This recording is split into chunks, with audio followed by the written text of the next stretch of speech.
Amen. All right, it is 7:01. We're going to officially start the meeting. John Paul White, can you please close the door? You want me to hit it? Sure, yeah. Thank you so much for coming. Happy New Year. We're going to get our butts in here. He's still dancing. Okay, we're going to start as we always start with our invocation from Nancy. So come on up, Miss Nancy. Yeah, no, all good. I know how these things go. I need to come to your dance class and work on it. Happy New Year. Let's pray. Let's pray together. Good to see you all here tonight. Can you hear me? Okay. Heavenly Father, we want to thank you tonight for the numerous times you have supernaturally fought for our country. And thank you for Sergeant York in World War I, who in spite of his entire battalion, except for 8 men being killed, he was able to take out 32 German machine guns shooting at him from close range, bombs hurled at him, bayonets coming at him. Still, he was able to kill over 30 German soldiers and capture over 130 soldiers. This is amazing. And he proclaimed that this had to be a supernatural work of God in response to prayer. So tonight we proclaim that you are the same and you still answer prayer. And we pray for protection and wisdom for our ICE agents that are standing against lawlessness. And for also our President Trump and cabinet for protection and wisdom as well. And we trust you for that supernatural spiritual revival that President Trump has said we need in order to turn this nation completely around. We pray a blessing on our speaker tonight, and we pray for your continued blessing on this nation, and to use America in even greater ways in this new year in the cause of liberty around the world.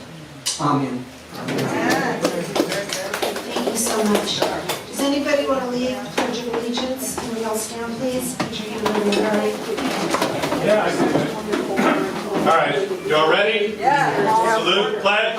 I pledge allegiance to the flag of the United States of America, to the republic for which it stands, one nation, under God, indivisible, with liberty and justice for all. Amen. Okay, very good. Now we can officially start. I'm going to make a couple announcements before I bring up our guest speaker. I do have some petitions back there, and also my friend Elaine Alani, she's running for Board of Supervisors District 1. If anybody lives in like Alhambra, San Gabriel, you might be able to sign it, Fernando. Yeah. Before you leave, come talk to me, okay? Because she needs as many signatures as she can possibly get. There's 5. There's only 5? Oh, wow. Or maybe 6. There's 5 districts. 5 districts, 5 districts. 3 are up. Are the odd numbers 1 through 5? 1 through 5 are up. She's running for 1. You might be able to sign 2, Sandy. Yes, I can. Yeah, okay, that would be great. Thank you. Okay, we also have Prop 13 and voter ID petitions. So if you need to sign any of those, they're in the back. And Carmen, you can raise your hand, has the voter ID petition. Those need to be in a week or 2, so as many signatures as we can get is awesome. Now, I'm wearing my Doge shirt because I'm sure you all have heard about the massive amount of fraud that's happening everywhere. And in California is the worst. I mean, as bad as Minnesota is with all the Somali stuff going on, they say President Trump said California is the worst. So the budget just came out with Gavin Newsom, $350 billion. But guess how much fraud there is? More than that. $250 billion. So it's like 2/3 of the budget is fraud. And that's just the fraud they know about. And that's the fraud they know about. So I don't know how that's going to work out, and that is totally unsustainable. You know, they had the fire aid concert, right? And they Complete raised fraud. money, dying. Oh, my goodness. Not a dime went to the fire victims. We've heard about the homeless, the train to nowhere. There was no water. Now they're finding hospice businesses in Los Angeles, businesses with hospice and care. Nobody's there. So another fraud situation. So it's just way out of hand. And people have to understand, I think people would be against fraud and corruption. I think they would be against fraud and corruption. So that could be a Too many major topic Democrats. for us. They're brainwashed. But they're brainwashed, I know, exactly. Spencer Pratt, do you all know who he is? Yeah. He's running for LA mayor. Yeah. That's awesome, because he's going to expose a lot of this fraud, and it's so important. So just keep that in mind. If you know, that's one thing we can talk about, right, with our neighbors, is that there's just too much fraud. They're taking your money and they're spending it corruptly and they're putting it in the back pockets, and we don't have water and we don't have the services that we need, and they're living off our dime. I mean, it's unbelievable. It's shocking, really. Yeah. Now, I just want to say something that I heard on, you know, I listen to InfoWars. And, Alex Jones. Alex Jones, AJ. He was talking about Canada, Carney, being in cahoots now with Xi Jinping, China. Canada and China are talking to the European Union. They're really upset about Greenland. Oh, man. Really? And they want to, like, declare war on, are you ready for this? America. What? I mean, to me, this is like Trump derangement syndrome on steroids. I mean, it's like over the top. I don't know where that's going to go, but I mean, it's crazy. Well, for them. They don't want the fight against each other. So anyways, we don't know what's going to happen this year. It's just, hold on. I mean, this is like a roller coaster, right? Anything can happen at any time, and it's crazy. We do, of course, have our primary coming up in June, so we're going to be focusing on that here. And I just want to say one more story before I turn it over, a couple more things actually before I turn it over. This is, to me, like when I read this, it's just a microcosm of what's happening. So we just finished the Tournament of Roses, the Rose Parade. So they have the new president of the Tournament of Roses for the 2027 Rose Parade. I'm just going to give you the facts, okay? No prejudice, not judging, just the facts. It's a gay guy, no problem, whatever. He and his husband come out of the Tournament of Roses mansion, Wrigley Mansion, old Wrigley Mansion, and they're presenting the theme for the 2027 parade. It's one word. They're very proud of it. Now, I remember when the theme was like, we had a survey in the newspaper, they would do like a contest, they would ask the high school kids to get involved, what's the good theme going to be, you know, it's a big thing. Nope, they come out unilaterally, they tell us what the theme is, it's one word, the word is welcome. Welcome. And you know, it's such a, They love their wordplay. Oh, man. it's like, The it's so leftists love wordplay. propagandish. Do you hear it? Do you see it? Do you see how that's like the most insidious kind of propaganda, because it sounds so nice and welcoming and warming, and of course everybody's welcome. But who are they really welcoming? The illegals. The illegals. Maybe, you know, pedophiles.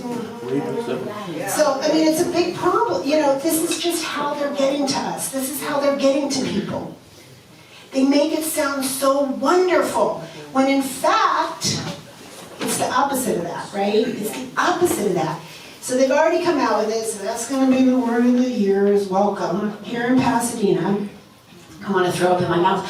You know, they had twice, they had one word themes. And one of them was way back, and guess what that word was? Patriotism. What? I thought that would have been a great word. America. That would have been a nice word. But nope, welcome is the word. Okay, anyways. So you know we're in the fight of our lives here. And we've got an election coming up in June. After tonight's meeting, most of our meetings until June are going to be candidates. We do have a potential candidate here tonight, and maybe some more will be coming. So we're going to be focusing on the candidates, statewide and local, until the election. And we've got to get the Republicans to come out and vote in the midterm. Yeah. So critical. They're here. It's a big district. It's a big county. The Republicans are here. There's more Republicans. The normal NPP people, no party preference, are here that would vote for us, with us. So we've got to do it. It's our peaceful way out. Voting is our peaceful way out. If you are not registered as a Republican, please re-register as a Republican. There's 2 good reasons, there's probably more. Number 1, when Republicans go out to ask for money from donors and PACs, they look at the registration. When we have single-digit representation, registration in our area, they say, honey, I can't spend any money in that district. I'm not going to do it. You've got 9% registration. You've got 12% registration. It's not worth it. And all the money that the Republicans raise here in California goes elsewhere. Or the establishment. It goes to the establishment, it goes out of the state, out of the area. Register as a Republican. Now is the time because of the midterms. So if you're, an MPP, if you're libertarian or whatever, re-register, make yourself a Republican. It would really help. Also, after the last election, what appears to be happening is that they are simply counting the votes based on registration. So they don't literally count each vote. They give, 18% or whatever the registration is to Republicans, 50%, 51% to the Democrats. They split the MPPs 60-40 or 70-30. I mean, that is kind of what's happening. So that's why they want motor voter. That's why they want everybody registered, so that they can steal the election that way. So we have to beat them at their own game and register as Republicans. Because then, if they use the registration, There's more Republicans. there's more Republicans. So those are 2 really good reasons. Okay? So if you're not registered, register as a Republican. If you're not registered as a Republican, re-register as a Republican, at least until this year is over, and then you can go back to whatever you want to be. Yeah? Okay. Do I buy in on that, or no? I guess I'm quite about that. Okay, I'm going to introduce Mike Harvey. I don't even know what to say about you.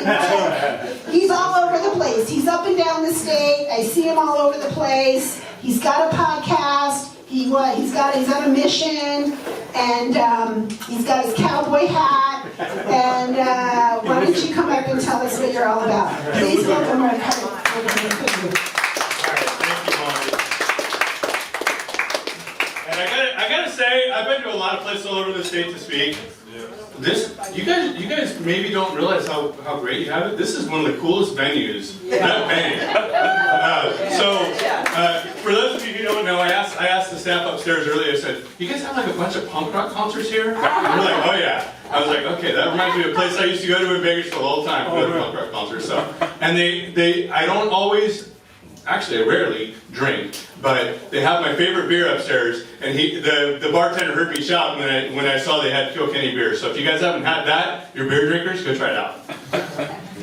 And I also didn't know, and thank you, Monty, my wife is super into fitness, so I didn't know I was going to come here and get a workout. Oh, man. But I was doing a podcast with my wife earlier, and I said, or we were talking about RFK. You guys heard they turned the food pyramid upside down? Yeah. So, and we were talking about why, and for 30 years, they've, big pharma, big food, all these other big whatever you want to call them, have been in bed together to make U.S. citizens dumb, stupid, fat, and slow.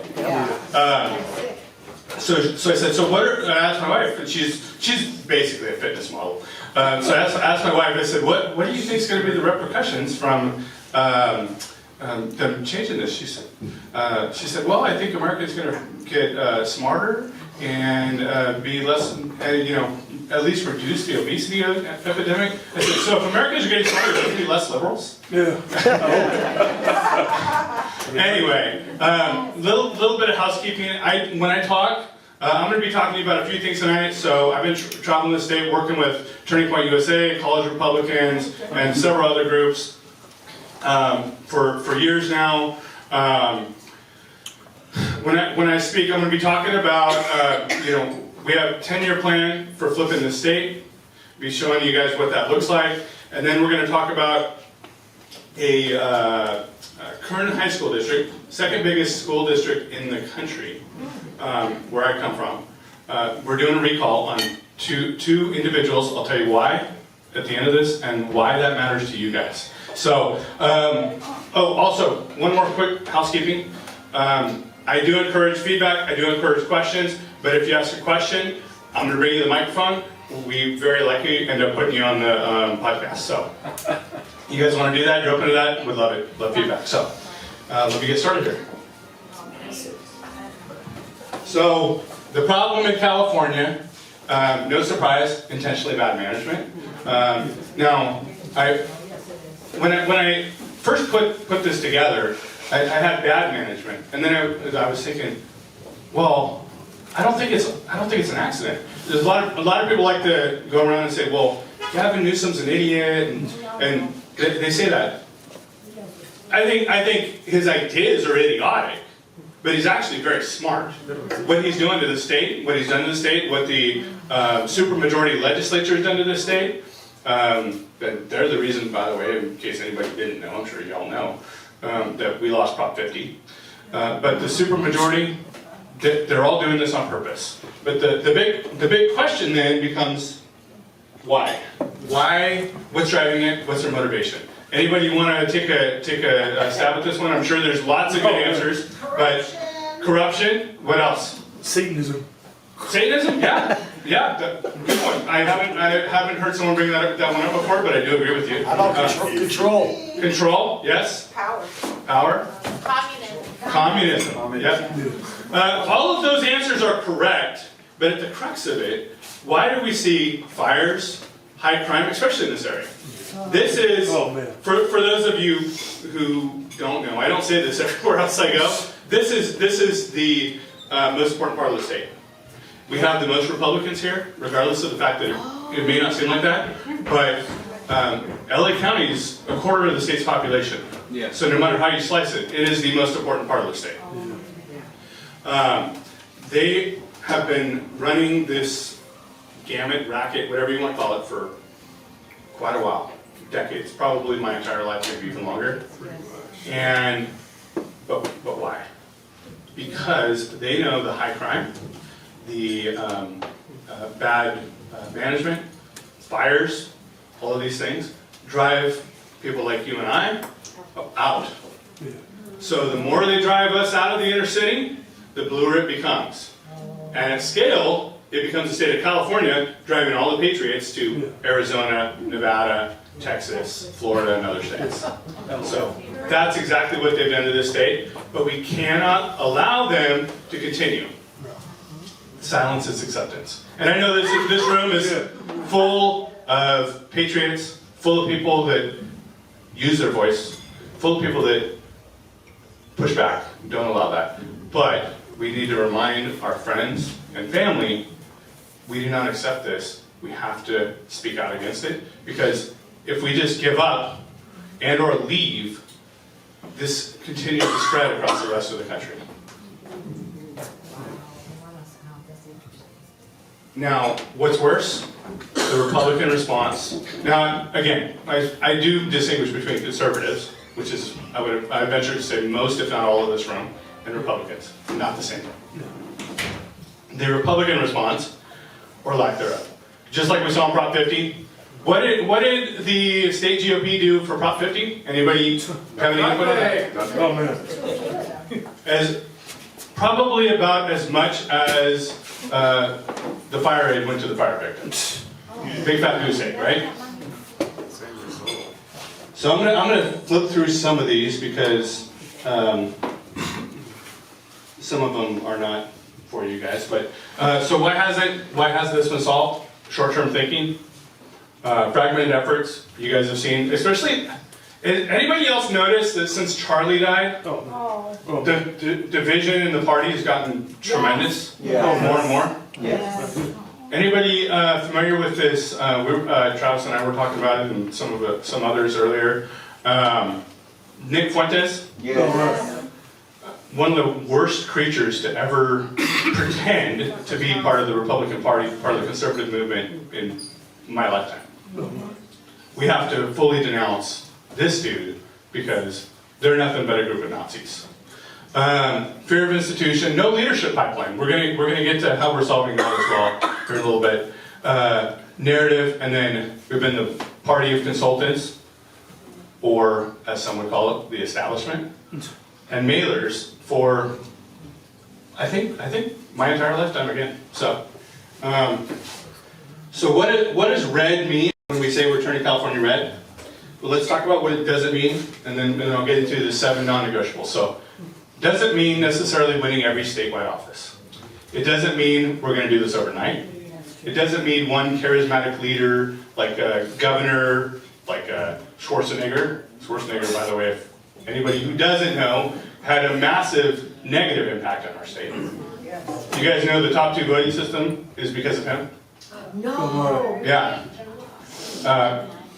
Schwarzenegger, a character by the name of Bueller up in the Bay Area, and Charles Munger. That's what opened the doorway for Prop 52, by the way. So the 7 non-negotiables, and I have to keep going back and forth because my laptop's over here. Republicans must win statewide races. Republicans must control the legislature, at least one side, if not both. California must stop losing House seats to illegal immigration and out-migration. What is out-migration? That's your friends and family that have left the state because of the policies of the state. Oh. Yeah, we're losing a lot of conservatives to people who want to Arizona, Nevada, Texas, and otherwise. A cultural shift must happen amongst Hispanics, Asians, other minority groups, which we're already seeing, but we need to see that also in the registration as Bonnie was talking about. All of these guys vote. They have conservative beliefs. They're registered Democrats. We just need to get them to switch sides. Yeah. Especially Catholics.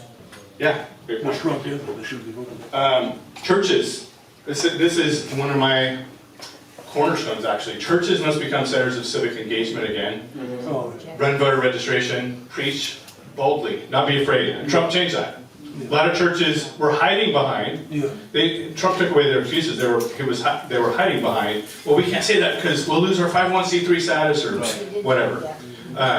Now I think the only thing they can say is, well, we're going to lose a percentage of the congregation, which also, by the way, isn't true. And that's a whole other conversation. But people want the truth. They don't want watered down what's going to tickle their ears. Pastors must see themselves as community leaders, not entertainers. Faith-based coalition must be stronger than union coalition. Okay, so, and we'll talk about coalition later in a second as well. But I personally am Protestant, Christian. So people ask me all the time, well, what about the Catholics? What about the Mormons, Jewish? All of these guys are conservative. All of these groups. I have tons of friends. I can only work with the groups that I know. Would love to get involved with Catholics. Would love to get more involved with Mormons. Mormons are some of the best people on the planet. Would love to get more involved with the Jewish synagogues. I don't have a pathway to that personally because I don't know them and I've never been a Jewish. Maybe Don Lemon has opened up that door for us.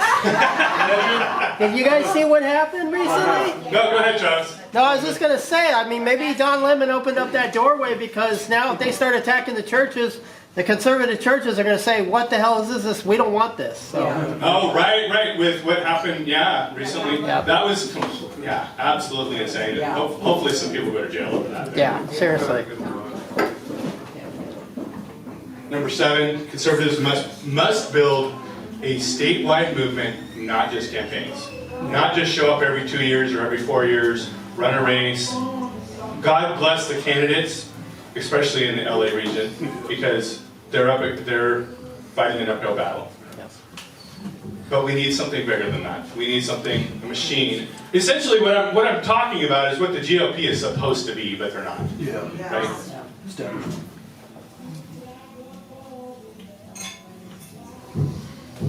I'm going to skip a few of these. Okay. So I'm going to talk a little bit about our strategy. our 6 core pillars. So first of all is infrastructure. And when we get to the end, I'm going to tell you how we're building the infrastructure. Infrastructure, ground game. Leadership pipeline. So we have been working, again, with college Republicans, churches, Turning Point USA, many other groups for many years now. We're formalizing now a training and leadership pipeline. We're working with the state Senate and Assembly caucus on the Republican side. We're working with leaders in the oil industry, in the ag industry, in the legal industry, and many others to create pathways for internships, to create pathways for leadership training, and to make sure that people are civically engaged, but we have people that are being put in place that are not just adherent to the woke indoctrination agenda of the public school system. Faith Network, I talked a little bit about that. Coalitions, so this is hugely important. And Bonnie, if I send you a coalition map, can you send that out to the rest of the club? Sure. Okay. I'll send that out to you guys, but essentially what we're working on building, so like this group would be part of the civic action arm. We're working in industry, we're working with media, we're working with faith, we're working with as many different coalition lanes as possible to bring everyone together to unify. We're creating those in each county, and then we're creating them at the state level to all work together to achieve the common goal. And the narrative engine comes with bringing together media sources like what Travis does, like what we do at 511, to have a unified voice to push back against the liberal media.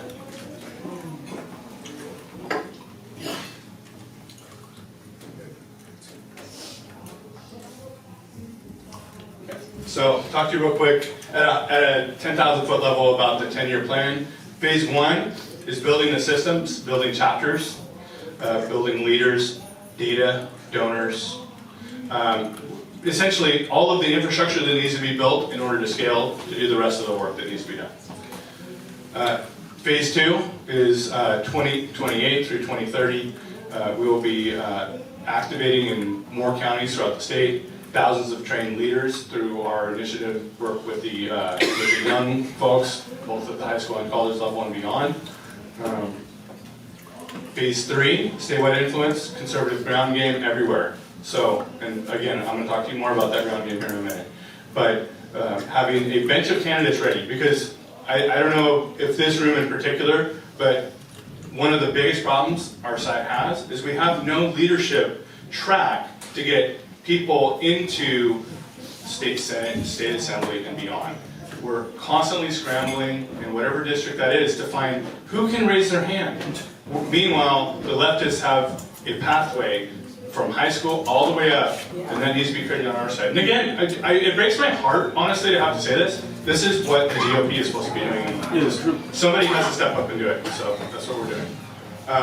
And then phase 4 is making California red.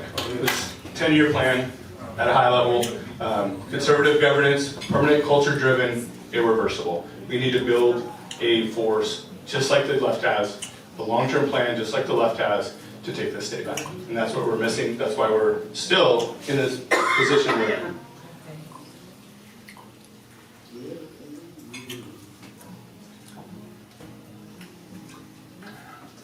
Okay. So the left wins because they organize, they invest long-term. Just everything I've been saying this whole time. They build pipelines of leadership, pipelines of money, pipelines of other things. They register voters. They have all of these NGOs, nonprofit organizations, that fraudulently work with the minority communities, work with basically the left has created a permanent victim class, and that's what they depend upon to gain their votes. That's why they need to import voters from south of the border. Oh, man. Because otherwise, as people rise, they realize, oh, I'm on the wrong side. So we win when we stop chasing cycles, we build infrastructure, train leaders, and stay disciplined.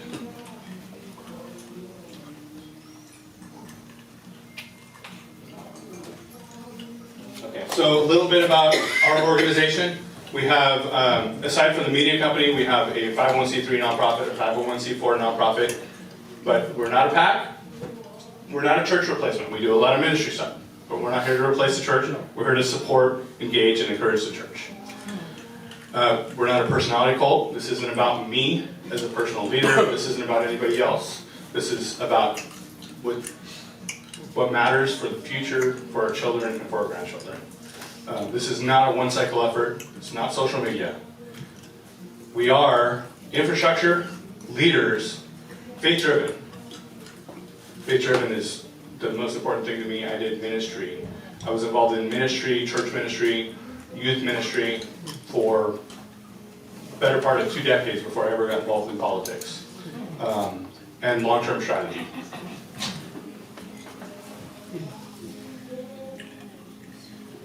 So I'll share with you a little bit about what we're doing in 2026. So the first box, college and worship nights. So when we go to any college, we'll be going to UC Riverside soon, UC Irvine. I'm going to Cal Poly San Luis Obispo tomorrow. Then to UC Santa Barbara. We'll be at all of them up and down the state ultimately. But we come in. Initially, we started just doing change my mind tables. Then we had the idea, well, why don't we create a worship night to go on the same day as the change my mind table? For those of you who aren't Protestant Christian, it's just a normal, regular thing for Protestant Christians, but every other religion does worship, don't they? I think. Anyway. But this is one of the ways that we engage the churches. By bringing in the pastors, they may say, well, I don't want to be involved in politics. Oh, no. I don't want to be involved, I'm afraid to come out, like maybe I'm conservative, but man, half my congregation is going to leave. Well, they're not real Christians. Granted, but how do you start to reel them in? Now, there are those that are actively seeking to thwart, right, LGBTQ pastors and other things. That's not what I'm talking about. I'm talking about the guys that maybe want to get engaged, but they don't know how, or they're a little fearful. We'll come to worship night. We're not going to talk politics. We're just going to make it about worshiping our Creator. Next morning, we'll do a pastor breakfast. Well, that was the beginning of that. But then what we quickly learned through just myself advising a lot of the chapters, the Turning Point chapters throughout the state, they needed also this leadership training. That's where the leadership work came in. So tomorrow night I'm doing a leadership workshop with the Turning Point chapter over at Cal Poly. But all of these leading up to training on debate, engaging other people, media training, event planning training, and then giving them an opportunity to practice in real time, working with us on planning the change my mind tables, and the worship nights, and the pastor round tables, and all of those things. So the rest of those are kind of self-explanatory, but I wanted to explain that one specifically. This is our schedule. So weekly we're doing events, daily show, ground game activity. Monthly, college worship night, pastor meetups, mixers, quarterly rallies, out-of-state amplification. So I am working in, and again I'll get to how we brought in other states into some of the things in California just recently. And then annually we have something very, very special planned. We're working with some big name people. Anybody familiar with America Fest?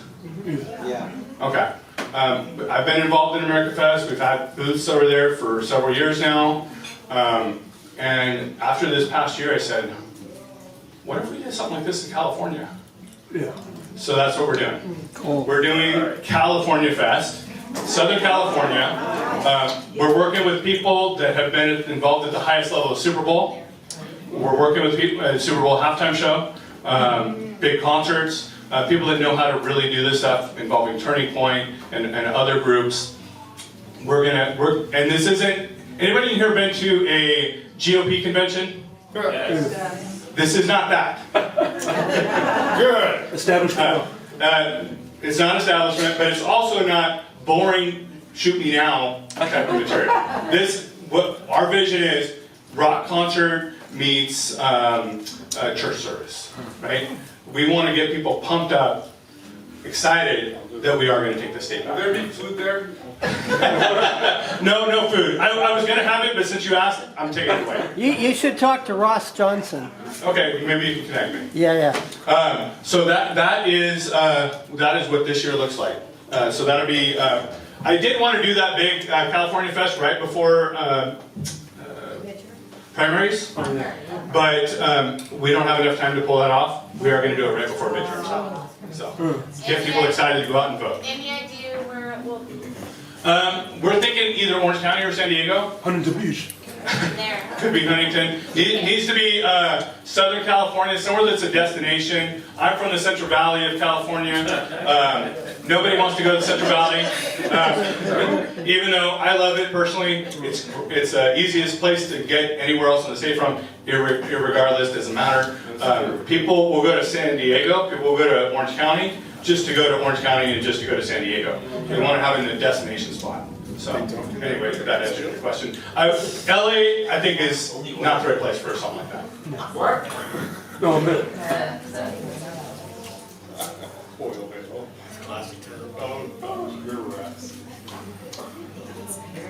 Okay, so how can people plug in? You can help lead this effort if you would like to. Yes, ma'am. I just wanted to say, I've lived in several states. Yes. I'm quite religious. Yes. I have been to many churches. What I see is the biggest problem in churches is pastors will not commit to, they say they don't want to be political, but they've already all been infiltrated. Yeah. They won't at my Bible study, it doesn't matter which one I go to. I mean, if it's a Mormon church, they're putting the pride flag out, the trans flag out for a month. Catholic church that I was going to, they're fundraising to bring down clothes to the illegals at the border that just went over. My church that I go to now, supposedly all the straight doctrine. At the Bible study, you can't even talk about illegal immigration. We're studying the book of Jude and false teachers. If the pastors can't even teach them that no, this is not true. We want legal immigration. Jesus was for the basic doctrine. If they can't teach it, how can we turn the state red? Yeah. The pastors have already all been infiltrated the churches. We need to get better at recognizing it and have pastors talk to their people that are sitting in their seats. This is what Jesus believes. He wants law and order. Yeah. I agree. Yep, 100%. Was that a question or just a comment?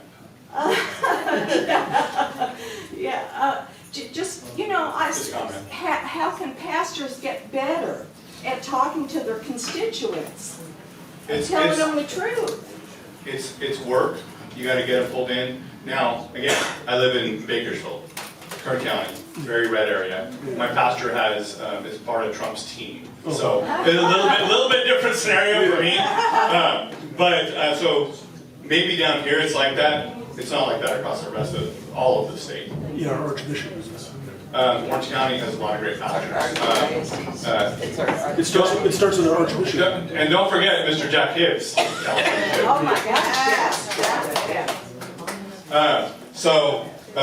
Now, let's see, what else do I have before I talk to you about the last thing? It starts with All our right. Archbishop. If you wouldn't mind, pull out your phone, follow us on Instagram, follow us on Facebook. We'd love to have you engage with us in the future. I'll leave those up while I talk to you about what's going on in Kern County. So, you guys, are all of you guys familiar with the Title IX fight in Supreme Court right now? Title IX. What's going on, boys and girls sports? They have in the women's bathroom. Yep, boys and girls bathroom, boys and girls sports, all of those things. Okay. How many of you guys expect California to push back and not fall in line once that battle's won in the Supreme Court? Yeah. Right. So it's still something we have to fight here in California, no matter what happens at the Supreme Court level. Now, Trump may come in and do something in California, we'll see, but as long as Newsom's there. Didn't Gavin Newsom just said he's walking back on it? Basically, he's not wanting trans kids and stuff. I mean, he's trying to go for election, so he looks like he's walking back on that stuff. He lies. Yep. He lies all He's the playing time. both sides. He's trying to, Taxes Right. too. He's pretending to be right. he's not. I think Newsom might win the award for the biggest liar. Yes. We got biggest loser, Newsom's biggest liar. Anyway, so Kern County, California, again, most of you guys, at least some of you guys know Kern County's been historically a very conservative county, especially related to LA. Don't change that. That's exactly what we're pushing back on. So we recently had the Kern County Secretary of Superintendent of Schools adopt a resolution to uphold the federal Trump's definition of Title IX: no boys in schools, girls sports, no boys in girls locker rooms. Yeah. It is good. So it came up for a vote in Kern High School District. Again, second largest school district in the country. It did pass, by the way, but there was 2 individuals that opposed it. What? There was 2 individuals that opposed it. We are recalling those 2 individuals. That's Now, why does this matter to people in LA? Because I never think small. I never think... I would probably still be involved at some level if I thought we could recall and make a difference in Kern County School Board. When I saw this issue, when they came to me, and I hate saying this because with all humility, I know that my talents come from above, not from me, but I believe that, and the reason people came to me, the reason they asked me to do this is because they also believe I'm the only one in Kern County that can put this together. We've already put together a multi-state coalition, people up and down the state, because they see my vision. I said, we're not going to just win Kern County. This is the pilot program that we're taking up and down the state to win back every school board. And when we do, we have the infrastructure, we have the donors, we have the databases, we have everything we need to not just take back our schools, but to take back so much more for the next 10, 20 years. So we're building statewide infrastructure, ground game that has not existed, to my knowledge, in my entire lifetime. This is ultimately what the precinct program needs to look like. So if you guys have people in this area that we need to do the same thing, let's go get them. Because as far as I'm concerned, you want boys and girls sports, you want boys in my daughter's locker room, your head's gonna roll. You're on notice, sucker. We're done with you. So that's that. What questions do we have? Mister. Yeah, hold on one second. I'm bringing the microphone. Come on. We got a microphone. All right.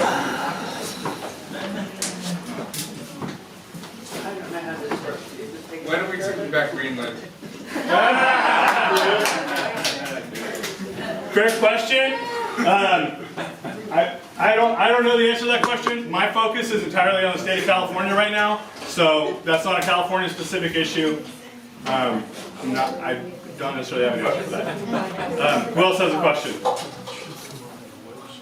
Nobody? Okay, well then I did a great job explaining everything. Do you have a website yet? We have multiple websites. So we have defendgirlsports.org, which is for that specific initiative. MakeCaliforniaGreatAgain.com. Oh, I know her. MikeHarvey.org. MikeHarvey.org.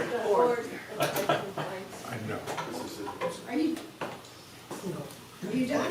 I think so. Any more questions?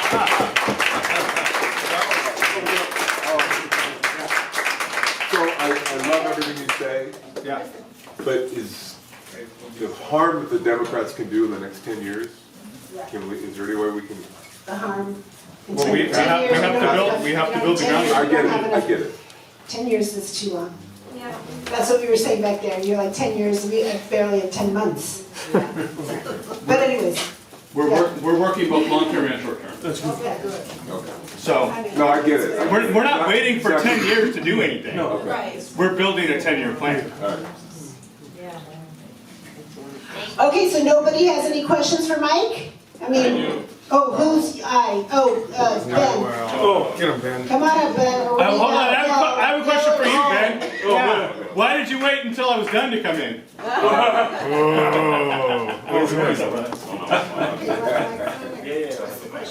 Okay.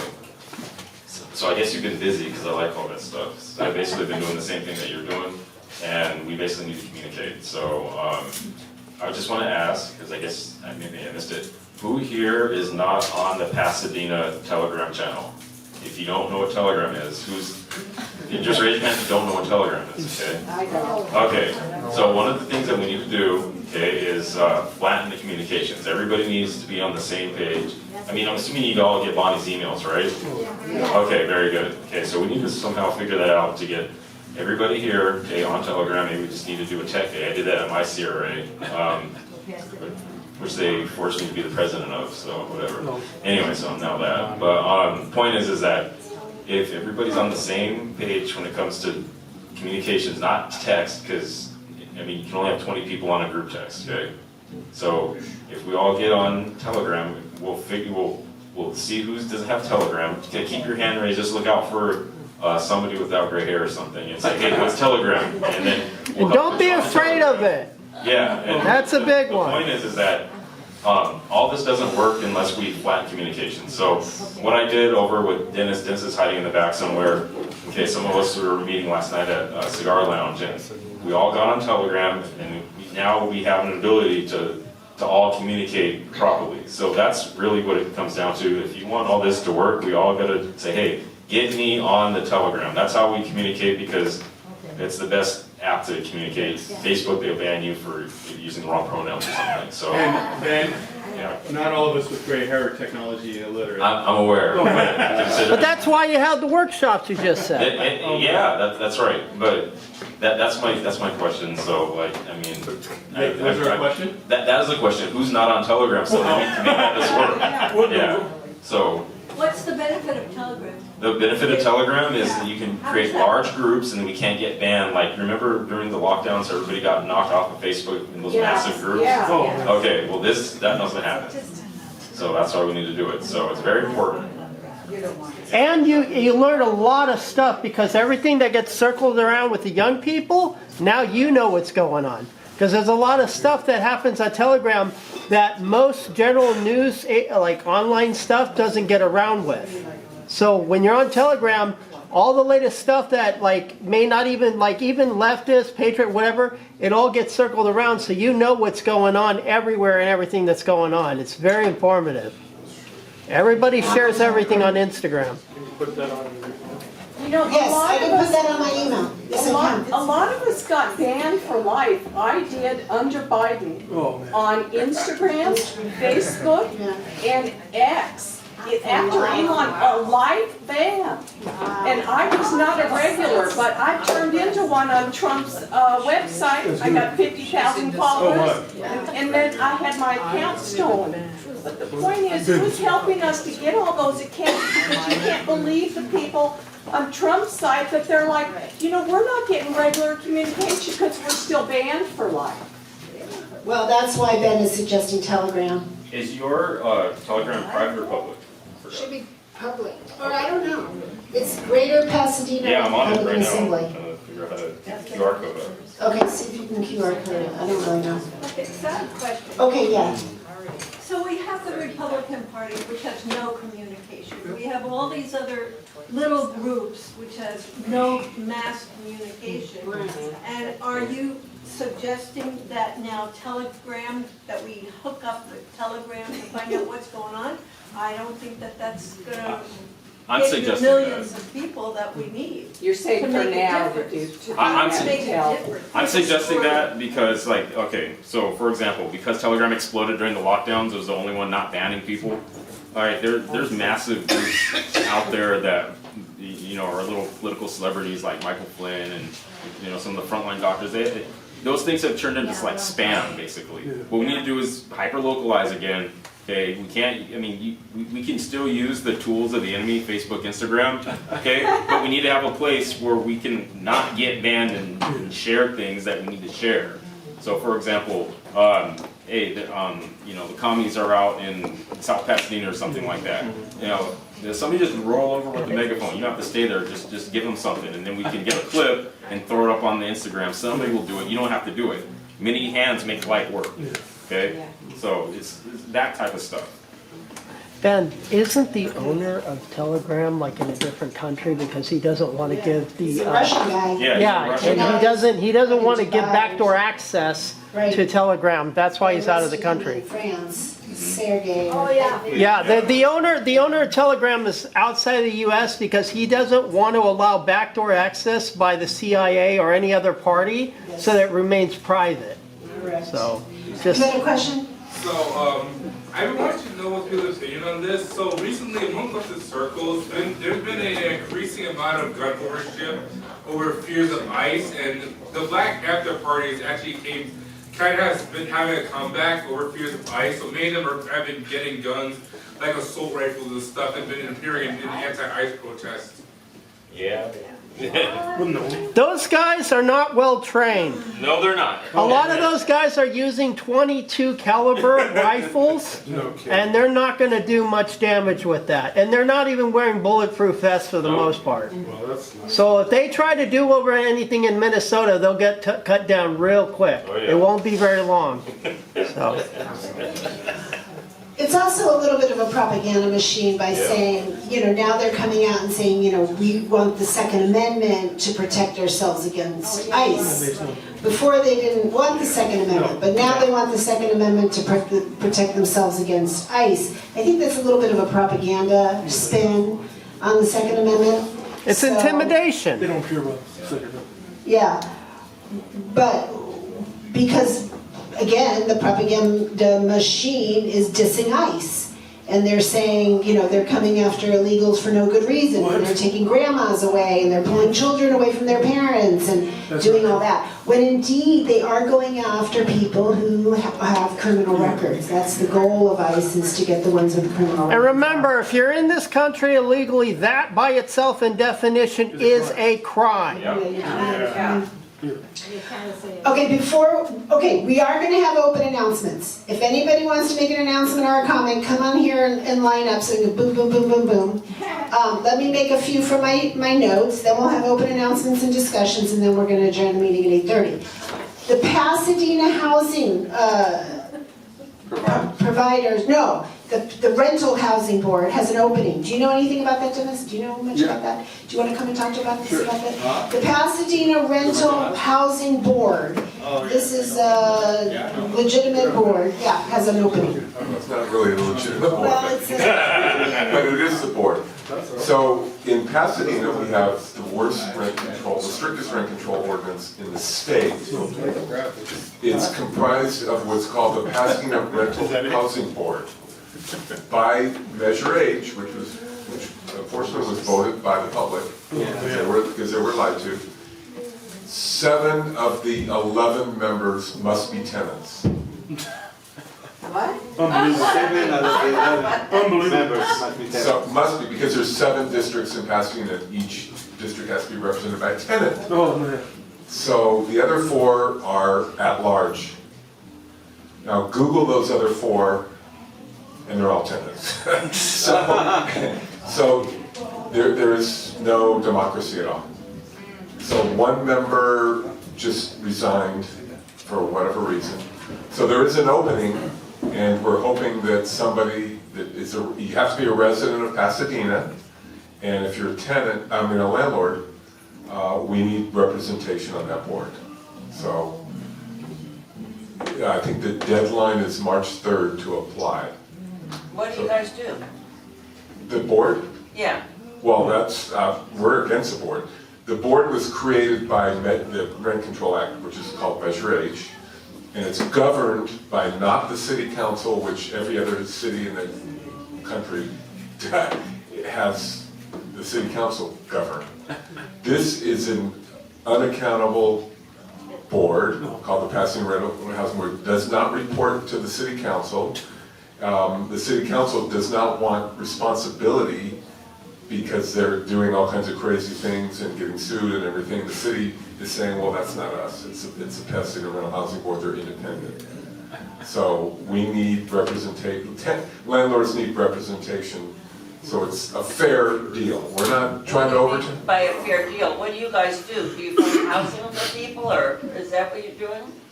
Yes, we're Pasadena housing providers. And so whenever we present something to the Pasadena Rental Housing Board, they're gonna say no, because we don't wanna give up any tenants' rights. I'll give you an example. After the fire, once you become a tenant in Pasadena, you're entitled to relocation fees after day one. So if you rent an apartment for a month and the landlord says, okay, it's month to month, I'm gonna give you 30 days notice, you have to pay them relocation fees. So we offered the Pasadena Rental Housing Board, they said, you know, we need housing for fire victims. And we said, okay, we'll be happy to do that, even though it's not good for a landlord, because you don't want to rent to somebody for a month. You're buying a vacancy in a month, right? So we said, if you waive relocation fees, we will do that. And they said, absolutely not. We're not giving up any tenants' rights. What? So, Okay. I think that's it. So I don't know, if anybody's a Pasadena resident and wants to apply, come and see me. Yeah, Thank and you. it's a paid position. I mean, you get a Yes, stipend. yes, you get $45 an hour Wow. for attending meetings, and they know nothing, so. Yeah. So you get a stipend of $45 an hour. You've got to be a resident of Pasadena, but it's at large. So anywhere in the Can I city do of it? Pasadena, Are you listening? you can apply You have to be and resident. talk to him, or we'll get you in touch with Simon. So that was that. Now, if you're not a member of the GPRA, remember what I say. More members mean more delegates. More delegates means more votes. More votes means more influence. We do have an endorsement meeting, I think, February 21st down in Anaheim. It's pricey. It's $175 for the whole day. But if anybody is interested and would like to be a delegate of this organization, let me know. I think I can have 2 more. Okay? But you have to be a member of the club. To be a member of the club is $25 a year. So that's not a big expense. And it's yearly, so January to December, it's $25. So if you'd like to join, you can do it online. There's a QR code back there. You can talk to me, and we'll get you signed up eventually. This Friday in San Marino, we're doing a local elections, how to run and win elections locally. Primarily nonpartisan. So these are local elections. Most of the local elections will not be on the primary ballot, but on the general ballot. So you've got plenty of time. You can't even pull your papers right now for some of those. But if you wanted to run for some of the partisan positions, now is the time to pull papers for that. So we'll be talking about the nuts and bolts of that this Friday. It's $25. That includes lunch. It's at the Colonial Kitchen in San Marino. I know where that's at. Okay, the next meeting is February 17th. We're going to have Herb Morgan. He's running for the controller office for the state of California. Very important. He is uncovering a lot of fraud, so I hope you'll come to that. And I think we're going to open it up to other people who have announcements. John Paul, did you want to say something? Yeah, of course you do. Come on up, and then I know, Steve, you want to say something, and if anybody else, you can say something. Thank you very much. Yeah, I'm going to introduce a couple people. Go ahead. Hey, this lady, I go to a lot of CRA meetings, and she's got it together. She earns a round of applause. She's doing a great job.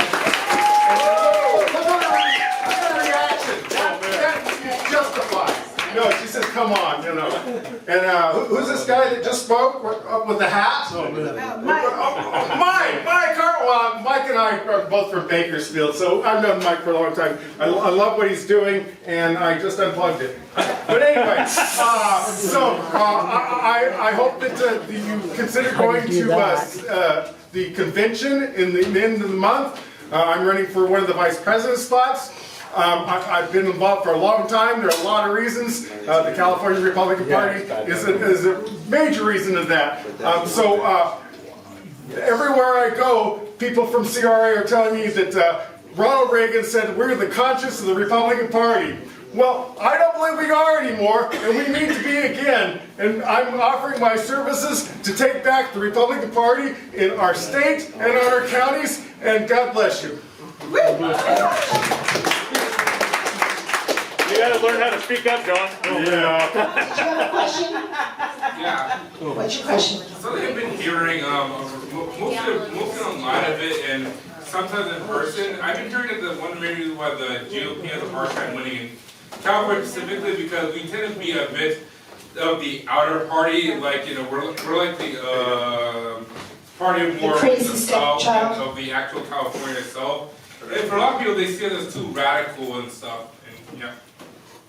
We're We're the radical we're ones. not, I mean, we believe in family and law and order and limited government and low taxes. Does that sound radical? No. And a closed border and Sanity. Oh, sanity, yeah, no men and women's sports and girls are girls and boys are boys. I mean, It's common sense. Yeah, it's common sense. Is that radical? Maybe in today's culture, normal is radical. Okay, let's be radical normals. We'll be radically normal. We're getting pushed to that. And that'll make people crazy, but, yeah, I don't know what to say about that. Okay, we've got Dennis, another Dennis. Dennis, as you know, is running for Congress. And he's gonna come and say words, and then we got one more candidate. Nope, I want you to talk. Alright. You're up here,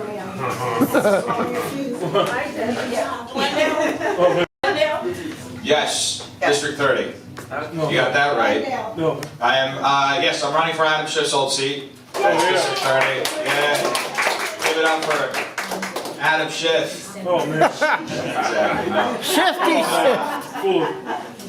So yeah, I'm running for Adam Schiff's old seat, currently held by Laura Friedman, who is as insane of a leftist as you can imagine.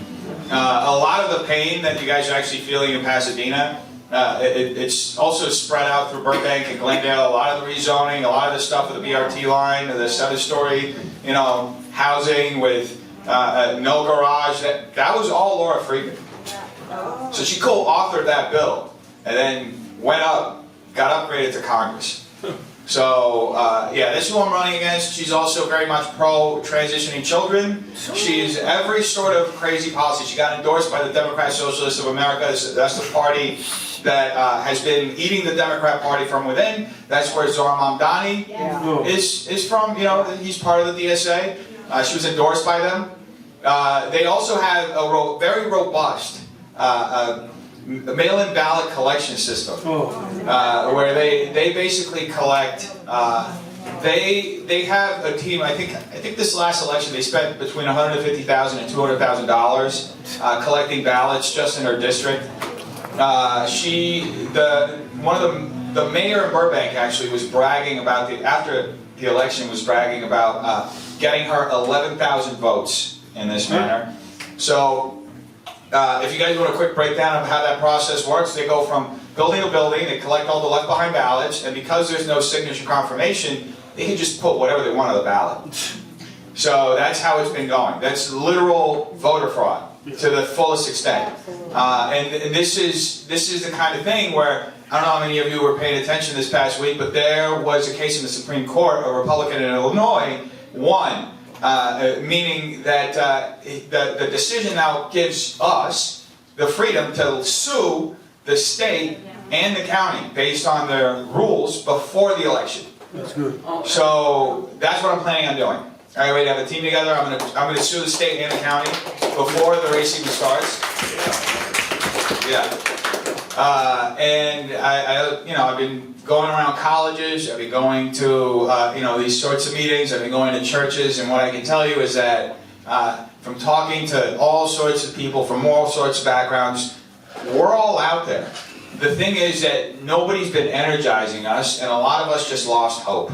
Yeah. And they want Republicans to stand for Republican values. There have been too many people who have been running under the umbrella of our party that have been watering down the principles of the party. Right. Yes. Patterson. Yes. Jessica Patterson. If you want to name names, go right ahead. the reality is that that caused a lot of people to just move away and give up. And I see this primarily at churches. I was at 3 different churches this past weekend. I spoke to, between all of them, about 200 to 250 people. And they were all like, we want to vote for a Republican. Please tell me that you're actually Christian, that you're actually going to stand for life, that you're actually going to stand for traditional marriage, that you're actually going to stand for things that Christians believe in. And guess what? I told them, yes, of course I do. I'm running on this stuff. That's who I am. I can't change who I am, right? So is it, there's always this conversation, oh, it's a D plus 23 district. Well, my district is now D plus 37. So after the gerrymandering and after this last election, it went to D plus 37. Is it unwinnable? Do you guys think it's unwinnable? No. No. Exactly. So let me tell you why. Okay? You guys followed this last congressional race that happened in Tennessee last year? Oh. It was a Democrat running in a R plus 23 district against an incumbent Republican. That Democrat had a tape that leaked of hers saying she hates Nashville. Oh yeah. And that same Democrat was able to close the gap by 20 points. She lost by 3 points. So that's a candidate that literally admitted to hating the city and still was able to close the gap. That's all to show you guys that it's all an illusion. Yeah. It's an illusion. If you don't go out and if you don't vote, it's not going to happen. If you go out and vote, we're going to flip this whole state. And there's no greater excuse to do that than right now, because we're likely going to have a governor on the ballot. I'm estimating that's going to give me at least an extra 15,000 votes. We're going to have voter ID on the ballot. Those are 2 very good reasons to go out to vote. So the down ballot races, we could effectively, if not flipping the state, but getting as close as possible to flipping it in this election, if we all show up and vote.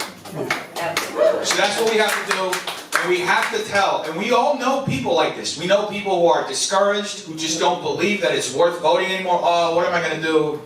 They're just going to go to Washington or Sacramento. I won't hear about them. No. Right? You just have to say, you have to do it this one time. You know that whole thing that Trump says, that he said during his election, he said, too big to rig. Too big to rig. Too big to rig. This has to be too huge to rig. Okay, this has to be the kind of thing where like everybody, if there's more than enough excuses, there's 2 huge reasons to go out to vote. Okay, and I'm putting everything I have. I'm putting I'm a small business owner. I'm putting my business. I'm putting my livelihood. I've had people throw rocks at me at these colleges. I've had people throw coffee. Today somebody walked up. I had a sign that said "Ice is good," and somebody walked up and ripped the sign and flipped my table.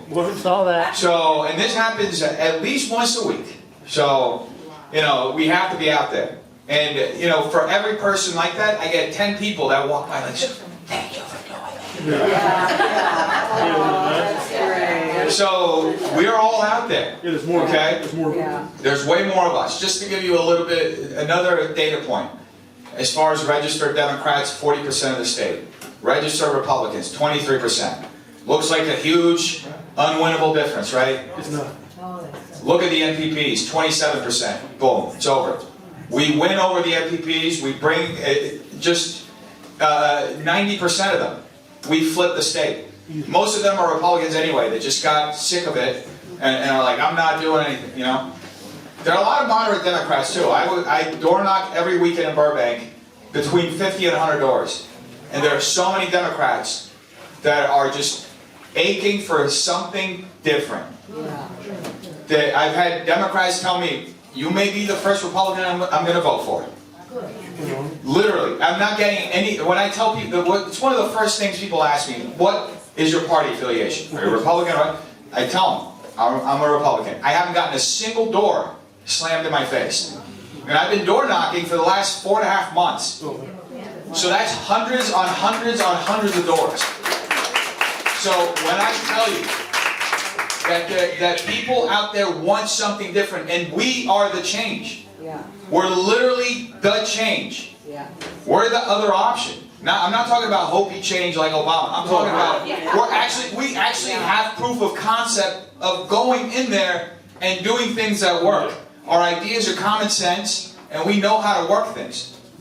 So, anyway, I want to inspire you guys. Don't want to take up too much of your time. Thank you, Bonnie, for hosting this. Thank you, everybody, for coming out. I have business cards with me. I have donation envelopes if you guys want to do that too. Okay. Well, thank you, Bonnie. Bonnie does a terrific job. I love Bonnie so much. Give it up for Bonnie. Where we can get a hold of you if we want to get you together for a group. There you go. She wants your phone number. We love you, we love you, we love you. Really quick, everyone, if you have not signed the voter ID petition, we do have it in the back. So we have another couple of weeks for that. But just find myself or Ben or Carmen. yes, line up. It's a petition for what? Voter ID to put it on the ballot. And Prop 13. Yeah, Prop 13. And that too. Yeah, we got a petition in the back. Okay. Yeah, still on that. All right, thank you, Mark. Thank you. Thank you. So, we have one of the, I'm just gonna say it because this is what our AD has been working on. You know I'm part of the Central Committee. I'm part of the Central Committee for Assembly District 41, okay? It goes from La Cañada all the way into San Bernardino County. It's a criminal assembly district. It jumps 2 communities. That goes against the rules. It's criminal and it's a terrible thing. But we have been looking for an assembly district candidate to run as a Republican because the worst thing we can do is not have a Republican on the ballot.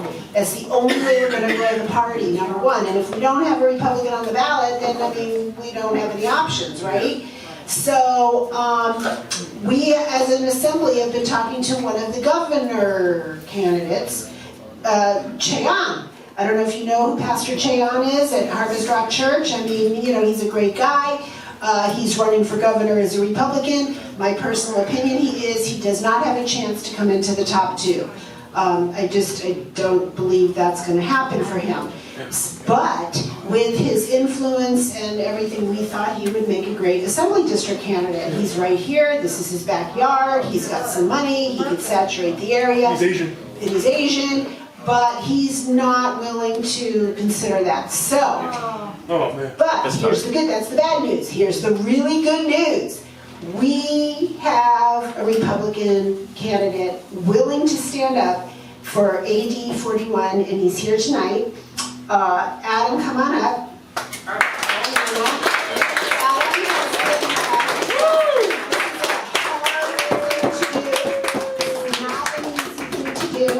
Adam, he has his own story, his own mission that he's on, but now he's getting into the politics of Republican versus Democrat, and I'm going to let him talk. So you say what you want to say, and thank you very much.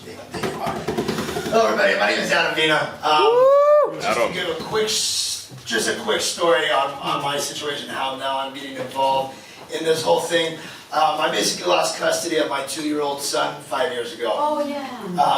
My son Aiden is now 7 years old, and he is now being transitioned from a boy to a girl. Wow. By the ex-wife. Oh, man. Yeah, we've been following his story for a year now. And so I have put myself out there over the last 4 years. I have spoken from here to DC in regards to the transition of kids. My situation is different, but it's definitely happening in the school districts. They're heavily, I know one mom who almost lost her daughter because she was going to an art class, but it was an LGBTQ class, and they were trying to transition her daughter, and that was in Colorado. But this is happening here in the state of California. So now I kind of am now getting into the political spectrum. I talked to Bonnie, my original goal was to run for District 11. The Congress district gets Scott Wiener. I've got a big chip on my shoulder with Scott Wiener. because of a lot of these anti-children bills and anti-parent bills that he has passed in this state.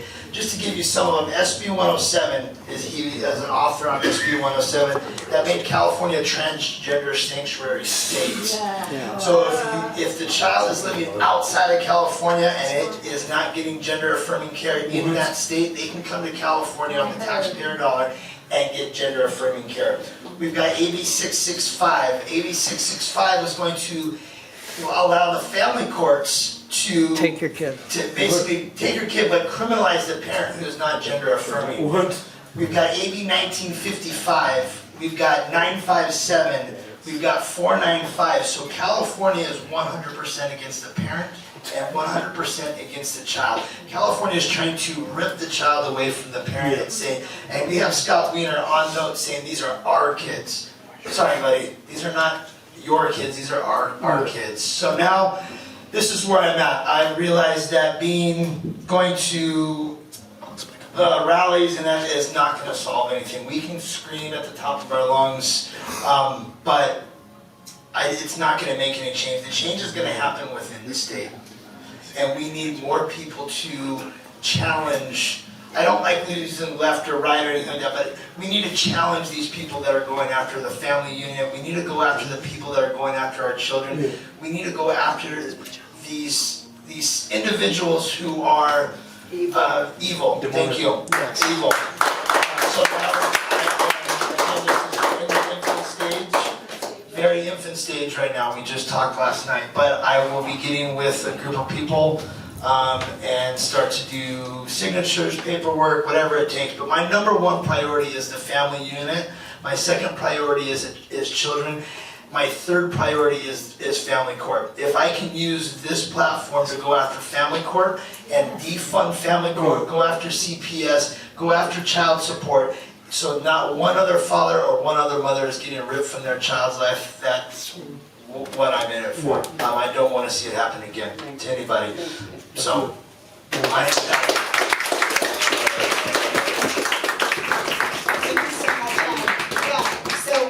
We'll have somebody to support and rally around and canvas for. I stand for all the normal stuff if that's All going the on normal in stuff. California. Republican stuff, not the normal stuff. The Republican stuff is the normal. Oh, yeah, that's Not true. the regular stuff. Yeah, It should be normal. Hey, Miss, so... Did you have a question? Yeah, I have a question. Sure. So I've been hearing more recently on leftist circles, basically, but they've been saying that they're kind of tired of San Francisco political machine. They've been asking like if they could get power, to come from San Francisco back to LA where majority of people live. I just want to know your stance on that. I'm sorry, I didn't catch the question. Okay. Slow down. Basically, what's happening is that while it's more on leftist circles, they've been trying to get power back in the political machine in San Francisco to come to Southern California. They've been tired of basically having San Francisco run the state. What's your stance on that? Is San Francisco running the state or is it Sacramento? Same Why- thing. I don't know, I mean, like it was mentioned here, LA County is about a quarter, 20 to 25% of the electorate. We need to change LA County. If we change LA County, even if it doesn't go red, if it just goes a little less blue, it helps the whole state.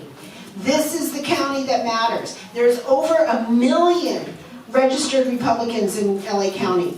Over 1 million, of course there's like 2 million Democrats. Yeah, that's a difference. But that's a lot of people. Unfortunately, 30% of them vote. Yeah, that's the difference. 30% of the 1 million registered Republicans in LA County vote. That's a huge problem right there. Yeah, that's the difference in the last election. That's the difference in the last election. And then you've got, the MPPs, and some statistics are saying, 70% of the MPPs are Republican, not the other way around. Yeah. So, so, we've got an opportunity, but like people are saying, you've got to get out and vote, you've got to get your neighbors, like-minded people to vote.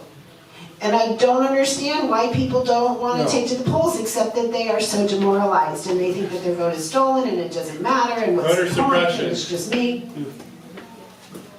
Voter suppression. So voter suppression. Voter suppression They accuse us. intentionally. The narrative from the left is your vote doesn't matter, they subtly undertone push that narrative. That is where that's coming from, by the way, and that is voter suppression. Yep. But they accuse us of doing the same thing. And then, of course, so, and then they, need the ID, and then they have these centers. So President Trump is talking, about getting the voter situation under control with ID, with paper ballots. He's talking about paper ballots, and not only that, he's talking about this new technology with paper ballots, where there's watermarks or some kind of code on each one, so that it's a very legitimatized balloting situation. And of course, we need to put that back into the precinct and not these centralized voting centers. And we also need 1 day of voting, not a month of voting, and a month of counting. I mean, it's just so obvious that there's so much fraud. And I don't understand how anybody on any side of the spectrum cannot see that. But they're so think so ideologically that they can't think straight. Okay, Sandy, announcement, and then Steve. Sandy and Steve. Hi, I've got 2 announcements for you. First of all, the Victory Elephant Breakfast meets in Arcadia at Matt Denny's restaurant on Huntington Drive, and our next meeting will be Sonia Shaw, who's running for State Superintendent of Public Education. 8:30 in the morning, Matt Denny's on February 7th, $25 for breakfast. Second announcement, it doesn't cost you anything. Every Saturday night at 7 p.m., AM 870 radio, the LA Hispanic Republican Club has a 1-hour show, and we've been on the air for 4 years now.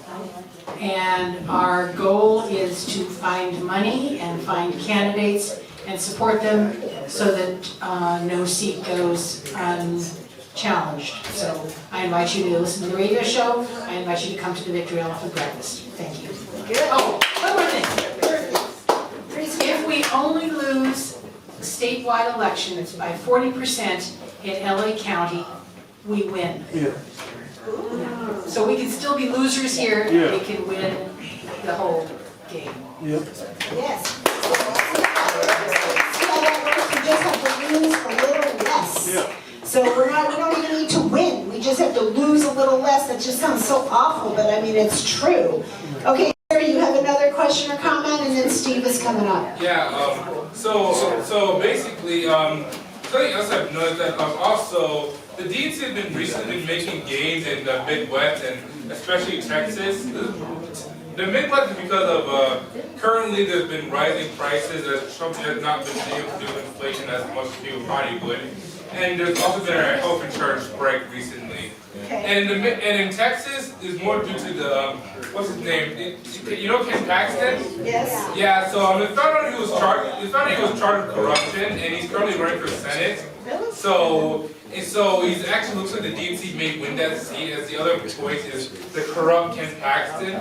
Yeah. But he's not corrupt, that was bogus. No. I don't think He turned so. It was disproved.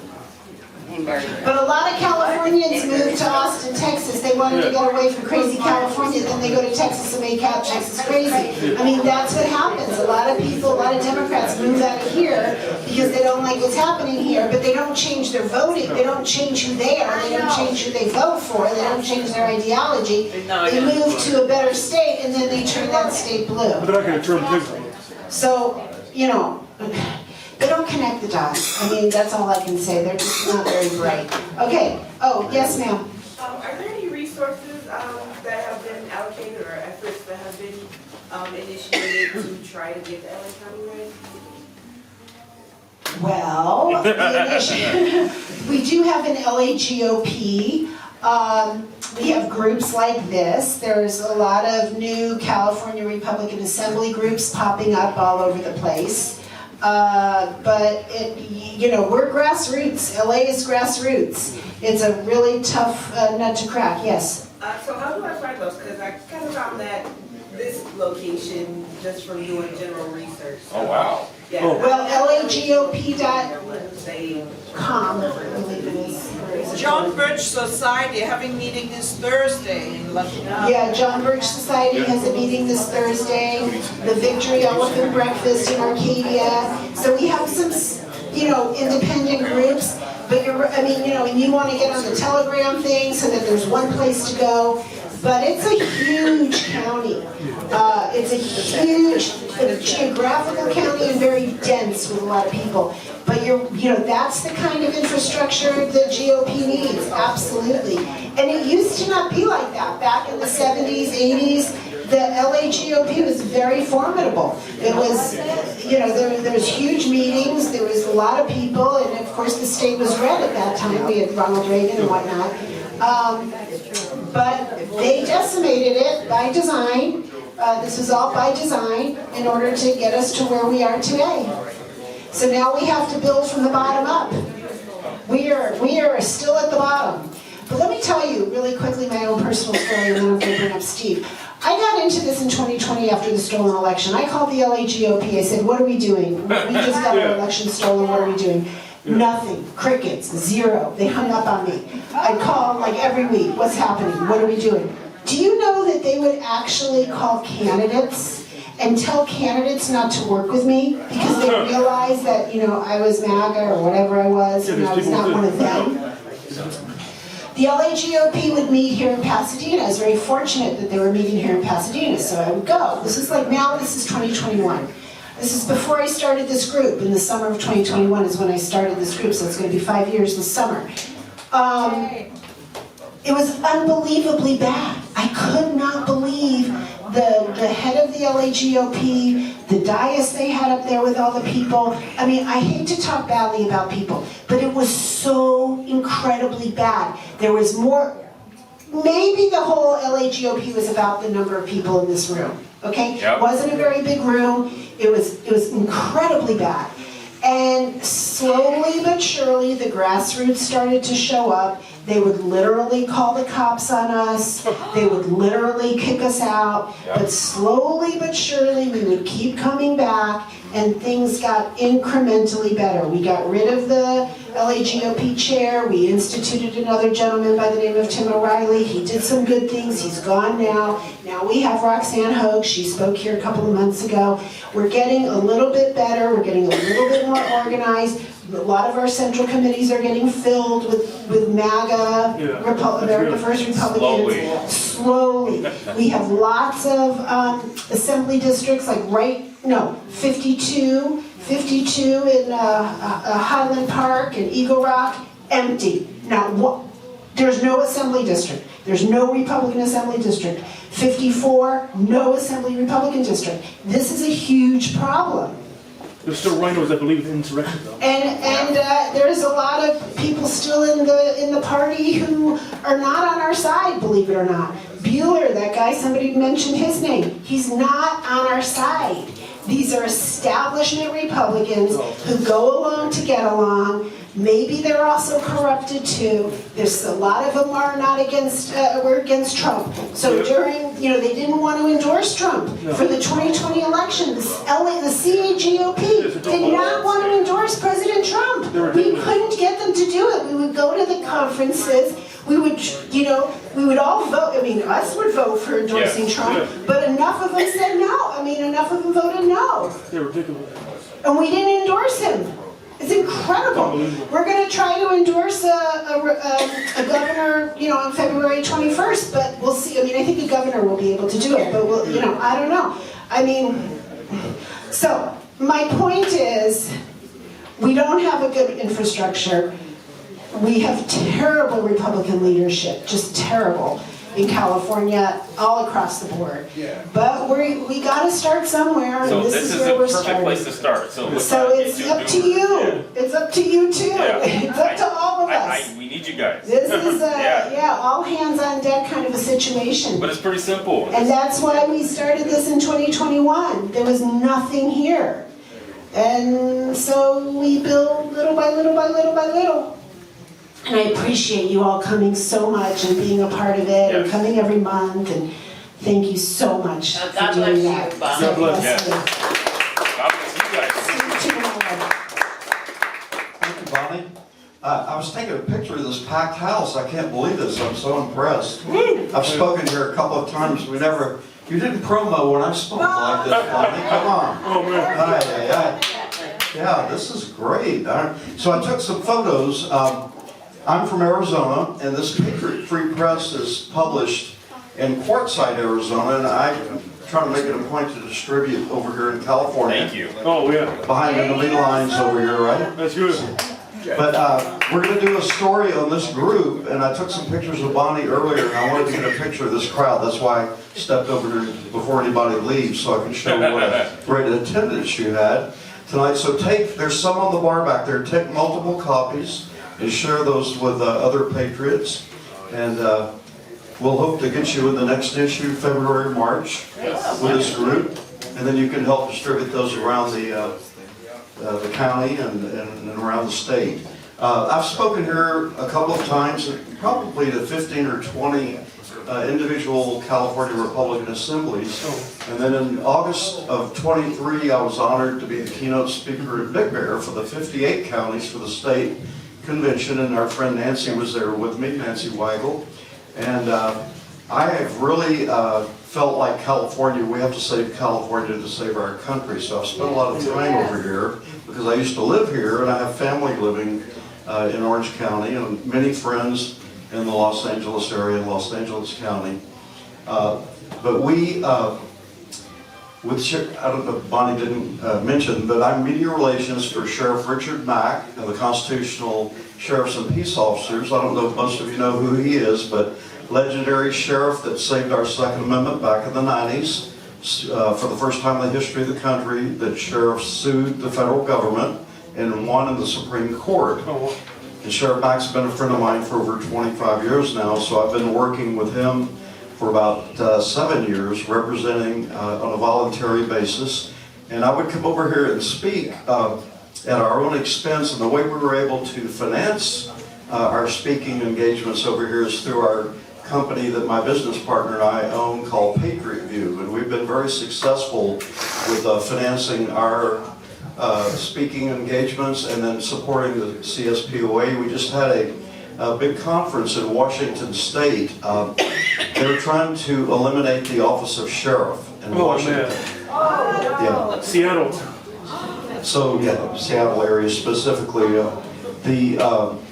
The sheriff, as you know, is the chief law enforcement officer in the county. And we actually have a presentation that we did here on the power of the sheriff. When the sheriff will exercise their supreme power in the county, the demons stand down almost every time. So George Soros, we hear, is behind the move up in Washington State.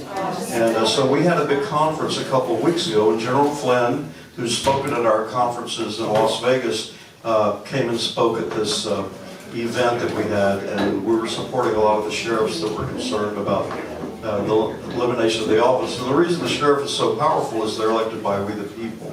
So once they start becoming appointed like a police chief, they'll do what they're told. So very important. So what we've done is through our company Patriot View, by the way, Bonnie and Nancy and Joanne here have all participated in our program. How many of you are concerned about your financial health or financial preparedness here? You know, it's even though we have President Trump in, you know, there's a concern about our dollar and the way things are going financially. And to be able to fight back, you've got to be financially strong. So if any of you are interested in a way to support this group, the Greater Pasadena Republican Assembly, as well as constitutional candidates that we've supported over here in California through our Patriot View organization, you know, talk with me after the meeting. I'll be glad to share with you how you can do that, where it's a win-win-win. You can increase your dividends with your IRAs, your 401ks through our organization, while helping Bonnie and this group, as well as constitutional candidates. We supported Beth Allers, if you know who she is, during her campaign. And we just recently did a significant donation to Lieutenant Colonel David Flippo, retired Air Force, running for U.S. Congress, is going to be endorsed by President Trump. And we've been big donors to his organization as well. So when we bring money into the Patriot Group, we give it back to the cause, because having money does no good if we don't have a country, right? So we have to fight back. Anyway, I appreciate your time on that. We'll probably come back in a couple of months, if Bonnie would like, and do a presentation for you on the sheriffs and keep you up to date on what's going on with the constitutional sheriffs and peace officers. Thank you. Yeah, grab one of these. Okay, it is 8:30. Did you have another quick comment, something real quick? Last one. Okay, so you see Dennis, you see Adam, okay, they're a couple of young dudes running for Congress and state assembly. Please support them, okay? And then just do the QR codes, do the links. We need you guys to follow through on that.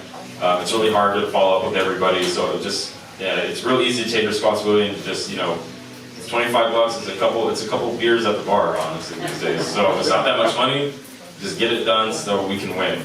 We can't win by ourselves. We have to help out and, you know, pay the $25, tap the link, join the clubs. As a matter of fact, I'm gonna push one more club on you, okay? It's called Young Americans for Liberty. You actually get a shirt with this one, okay? Not this one. But anyways, the point is that this one actually helps out candidates like Adam and Dennis. So Bonnie will be sending the link in the email because we don't have time anymore. What is the name of it? Young Americans for Liberty. It used to be Students for Ron Paul. It's a good group. You get a shirt, a bottle opener, and a wristband. All right. So that's it. Just look out for the links. Join the Republican and the Freedom Clubs, please. All right. That's it.